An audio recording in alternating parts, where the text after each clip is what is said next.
sometimes we fail to achieve it due to ignoring the power of working together. Working together with others produces a success one cannot achieve alone.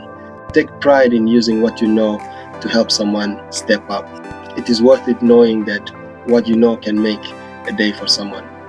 It could be a mistake, refusing to give someone in need that thing you lose for a long time and continue to live better.